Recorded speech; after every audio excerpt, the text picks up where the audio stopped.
এই রাইস কুকারের এ হচ্ছে এ একটা আর একটা, এই যে দুইটা এলইডি থাকে, এই দুই এলইডিটাই জ্বলে আছে, কোনো রকম ভাবে এই রাইস কুকারটা হিট হচ্ছে না।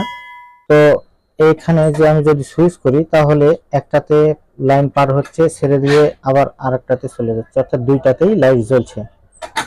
এই যে দেখেন, একটা এবং ছেড়ে দিলে দুইটা, অর্থাৎ এখানে কোনো কিছু দেওয়া নাই এবং এই রাইস কুকারটি হিটও হচ্ছে না। তো এই রাইস কুকারে কি সমস্যা হয়েছে, চলুন আমি এই রাইস কুকারটি খুলে এখন মেরামত করব। এবং আপনারা যদি আজকের এই রাইস কুকারটি খোলা এবং মেরামত করাটা দেখেন তাহলে অবশ্যই আপনার বাড়িতে থাকা এই ধরনের সমস্যা হইলে আপনি তা নিজেই মেরামত করতে পারবেন। তো চলুন কথা না বাড়িয়ে ভিডিও শুরু করি।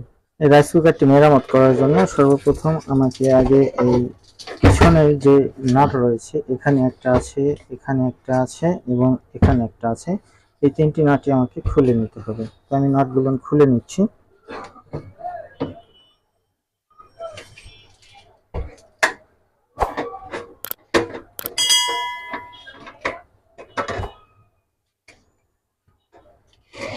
ভিউয়ার্স, আমি তলাটা খুলে নিলাম এবং এখানে দেখবো এখানে কোথাও কোনো সমস্যা হয়েছে কিনা।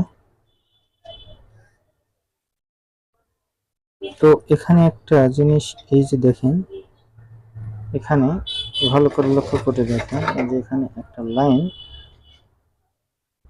এই যে ডিসকানেক্ট হয়ে আছে।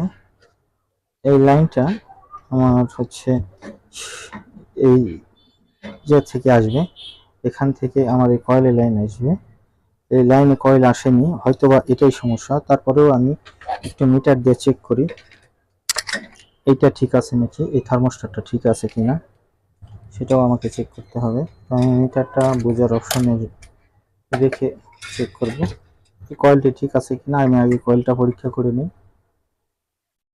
কয়েলটা ঠিক আছে, কয়েলটা এখানে আমার হচ্ছে 53 ওহম শো করেছে, কয়েল ঠিক আছে। এখন আমার এই যে এই থার্মোস্ট্যাটটা আছে এটাও ঠিক আছে কিনা সেটা দেখি। থার্মোস্ট্যাটটাও ঠিক আছে। এখানে আমাদের শুধু সমস্যা হয়েছে এই কয়েলটা থেকে, যে এই যে তার আসছে এই তারটা ঠিক আছে, এখান থেকে ফায়ারিং করে এটা নষ্ট হয়ে গেছে। তো এখন আমি এটার কাজ করব, আপনাদেরকে আমি আরো ভালোভাবে দেখাবো। যে দেখেন এখানে এই যে সমস্যাটা,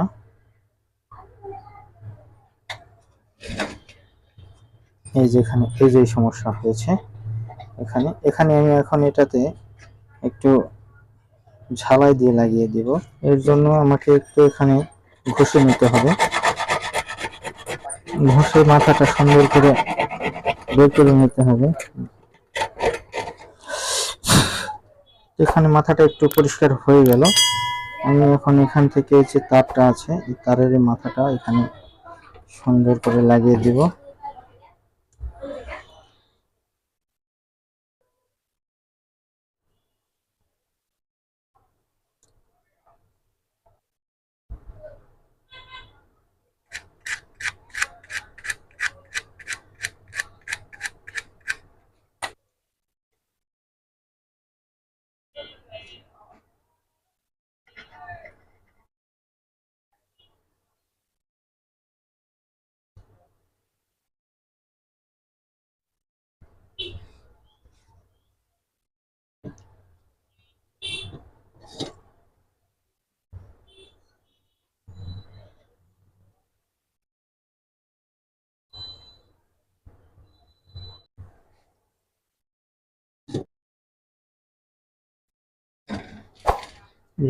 এই যে আমি এখান থেকে যে লাইনটা নষ্ট হয়ে গিয়েছিল সেই লাইনটা আমি হচ্ছে সোল্ডারিং করে লাগিয়ে দিলাম।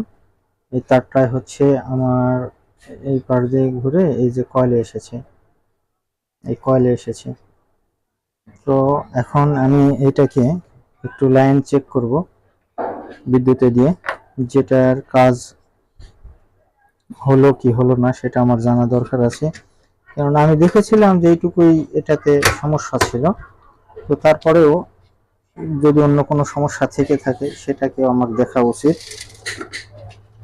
আমি এখন এটার লাইনটা দিয়ে দিচ্ছি। এখন এখানে কোনো লাইট নাই, আমি এখন বিদ্যুতের লাইন দেই, তারপরে এখানে এটা বোঝা যাবে। আমি এখন বিদ্যুতের লাইন দিয়ে দিলাম। এই যে ওরামে চলে এসেছে, একটা লাইন চলে এসেছে, দুইটাতে আগে লাইন ছিল, এখন একটাতে এসেছে।